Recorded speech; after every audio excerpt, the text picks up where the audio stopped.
نبی صلی اللہ علیہ وسلم کی جب بعثت ہوئی اور آپ صلی اللہ علیہ وسلم نے جب نبوت کا اعلان کیا اور ابتدائی جو دور مکے کے اندر آپ صلی اللہ علیہ وسلم کا گزرا،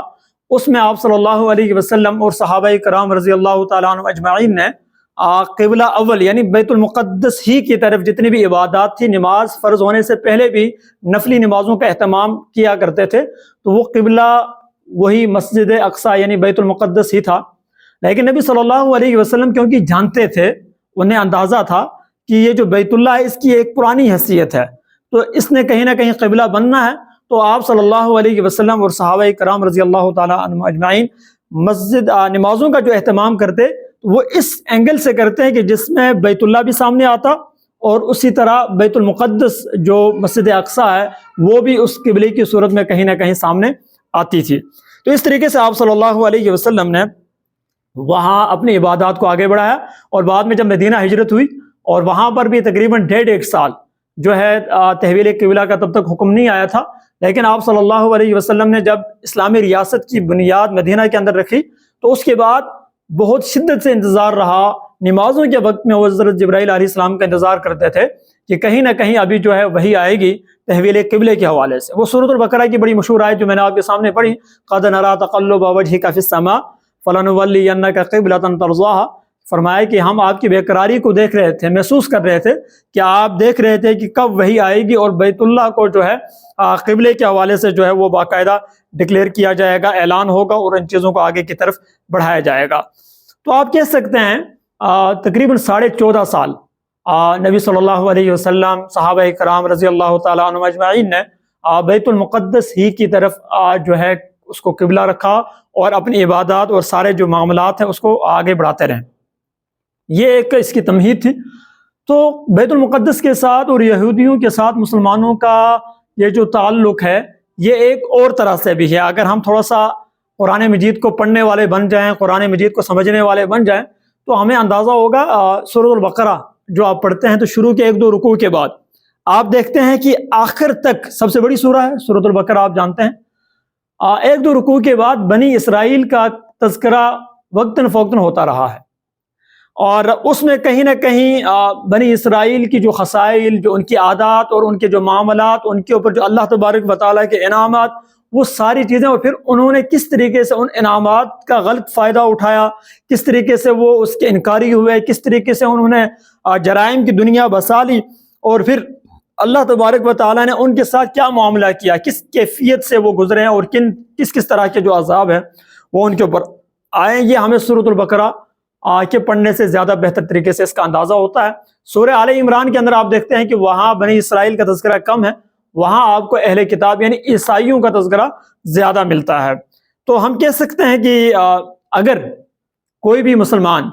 یہودیوں کو پہچاننا چاہتا ہے، ان سے نبرد آزما ہونے کے لیے وہ تیاری کرنا چاہتا ہے، آپ جانتے ہیں کہ دجال کا جب نزول ہوگا، وہ جب آئے گا تو وہ ایک کیفیت، اس میں یہودی کثیر تعداد میں کہیں نہ کہیں ان کے سپورٹر ہوں گے اور معاملات کو آگے بڑھا رہے ہوں گے۔ تو ایسے میں مسلمان اگر بنیادی انفارمیشن ان کے پاس نہیں ہے، ان کو اندازہ نہیں ہے چیزوں کا، تو وہ کس طریقے سے اس چیلنج کا سامنا کر سکتے ہیں جو اس وقت بھی جو کیفیت ہے۔ ابھی بھی مسلمان یہ سمجھ رہا ہے کہ میں تو آرام سے بھائی بیٹھا ہوں، مجھے تو بہترین قسم کی جو رہائش میسر ہے، بہترین قسم کی انوائرمنٹ ہے، رشتہ دار ہیں، عزیز و اقارب ہے، یہ ساری چیزیں وہ جانے، ان کے کام جانے۔ کئی مسلمان ایسے بھی ہیں جو باقاعدہ ڈیمانڈ کر رہے ہیں کہ اسرائیل کو کہیں نہ کہیں تسلیم کیا جائے۔ تو اگر آپ چاہتے ہیں یہودیوں کو پہچاننا اور اس حوالے سے تیاری کرنا، تو 3 صورتیں بنیادی ہیں جن کا ترجمہ آپ کو تفسیر کے ساتھ لازمی پڑھنا چاہیے، جس میں پہلی صورت آپ کے سامنے سورہ بقرہ ہے، دوسری صورت سورہ نساء ہے، اور تیسری صورت سورہ اسراء، سورہ بنی اسرائیل۔ یہ 3 صورتیں ایسی ہیں کہ ان کا اگر آپ مطالعہ کریں گے تو ان کے یہودیوں کے انکاؤنٹر کے لیے آپ کی تیاری مکمل ہو سکتی ہے، اور آپ کو بہتر طریقے سے اندازہ ہو سکتا ہے کہ وہ کس طریقے سے جو ہے انہوں نے کیا کیا معاملات جو ہے وہ کیے ہیں۔ اگر ہم تھوڑا سا آگے بڑھیں تو اندازہ ہوتا ہے کہ حضرت موسیٰ علیہ السلام کے دور میں یہودیوں کے اوپر سخت قسم کے مظالم ہوئے۔ فرعونوں نے کیا کیا، آپ جانتے ہیں، تاریخ سے آپ واقف ہیں کہ چن چن کے یہودیوں کو مارا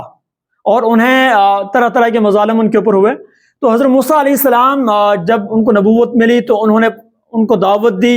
اور انہیں یہودیوں کو بچانے کے حوالے سے انہوں نے بنیادی کردار ادا کیا، اور حضرت موسیٰ علیہ السلام ہی انہیں وہاں سے لے کر فلسطین، سرزمین فلسطین کی طرف لانے کا سبب بنے، اور وہاں حضرت موسیٰ علیہ السلام کے جانشین حضرت یوشع علیہ السلام جو ہے انہوں نے ان کی آگے جو باغ دور ہے اس کو سنبھالا، اور باقاعدہ ان کی موجودگی میں یہودیوں کو فلسطین کے اندر فتح نصیب ہوئی، اور اس فتح ملنے کے بعد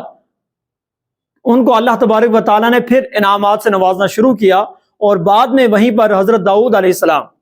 کہ جن کو نبوت ملی اور اللہ تبارک و تعالیٰ نے انہیں حکمرانی بھی دی، وہ ایک بہترین قسم کے ان کو بادشاہی بھی میسر ہوئی، اور ان کی جو اولاد میں حضرت سلیمان علیہ السلام تھے وہ آئے، اور وہ بھی بادشاہ بھی تھے، یعنی حکمران بھی تھے، اور ساتھ وہ نبی بھی تھے۔ یہودی جو ہیں وہ حضرت داؤد علیہ السلام اور حضرت سلیمان علیہ السلام کو نبی نہیں مانتے، وہ کہتے ہیں کہ یہ دونوں کیا تھے؟ بادشاہ تھے۔ تو جو ہیکل سلیمانی کی بات کی جاتی ہے، یہ حضرت سلیمان علیہ السلام نے وہاں پر جو ہے اس کی بنیاد رکھی، اور وہاں ارض موعود کے حوالے سے ایک اصطلاح یہودیوں کے ہاں بڑی عام ہے، اس کی ایک بنیاد پڑتی ہے۔ تو یہ وہ دور تھا یہودیوں کا کہ جو ان کا کامیاب ترین اور خوشحال ترین دور تھا، کہ جس کے اندر وہ کہیں نہ کہیں اللہ کی عبادات بھی کر رہے تھے، تو اللہ تبارک و تعالیٰ نے ان کے اوپر انعامات کو بھی جو ہے وہ بھیجنا شروع کیا۔ لیکن بعد میں جب انہوں نے اسی طریقے سے اللہ کی نافرمانیاں کی، اور جو عبادات ان کو بتایا گیا تھا پیغمبروں کے ذریعے، ان عبادات سے وہ منحرف ہوئے، اور یہاں ہی تک نہیں کہ عبادات سے منحرف ہوئے، تو انہوں نے بلکہ انبیاء کو بھی کہیں نہ کہیں کسی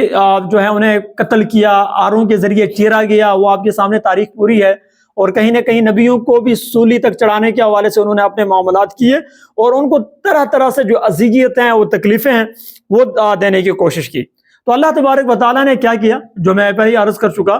کہ اللہ تبارک و تعالیٰ نے ان سے پھر اس انعام کو، یہ جو رحمت ان کے اوپر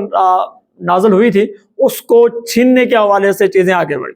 اور قرآن مجید کے اندر اللہ تبارک و تعالیٰ فرماتے ہیں لَتُفْسِدُنَّ فِي الْأَرْضِ مَرَّتَيْنِ وَلَتَعْلُنَّ عُلُوًّا كَبِيرًا۔ اللہ تبارک و تعالیٰ فرماتے ہیں کہ ہمیں پہلے سے پتا تھا کہ آپ 2 دفعہ زمین کے اندر جو ہے فساد برپا کرنے کا ذریعہ بنیں گے، اور دونوں دفعہ جہاں آپ کو موقع دیا گیا وہاں آپ کو پھر کہیں نہ کہیں آزمائش اور عذاب کی صورت میں بھی گزرنا پڑے گا۔ اب یہ پہلا ٹائم تھا کہ جب انہوں نے انکار کیا اور پیغمبروں کو عذاب پہنچانی شروع کر دی، تو اس میں اللہ تبارک و تعالیٰ نے ایرانی ایک بادشاہ ہے کہ بخت نصر ایک بادشاہ گزرا ایرانی، تو وہ وہاں حملہ آور ہوا، اور اس نے یہودیوں کا خاتمہ کیا، اور اتنی بری طرح سے کہ اس نے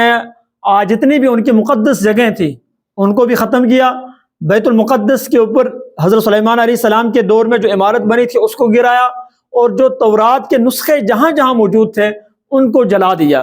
اچھا، اس وقت ظاہر ہے کہ یہودیوں کے ہاں کوئی اور جس طرح آج ہم قرآن کو حفظ کرتے ہیں یا جو معاملات ہیں، وہ کیفیت نہیں تھی کہ وہ کہیں زبانی یاد کر سکتے ہیں۔ تو تورات کا نسخہ بھی جب ناپید ہوا، ختم ہوا، تو 100 سال سے زائد کا عرصہ بغیر کتاب، جو اس آسمانی کتاب تھی ان کی، اس کے بغیر انہوں نے اس دور کو گزارا۔ پھر دوبارہ جب وہ ایک حضرت عزیر علیہ السلام کا جب نبوت کے حوالے سے ان کو نبوت ملی، تو اللہ تبارک و تعالیٰ نے معجزے کے طور پر حضرت عزیر علیہ السلام کو ذریعہ بنایا کہ انہوں نے اپنی یادداشت کے ذریعے تورات کو دوبارہ لکھوایا،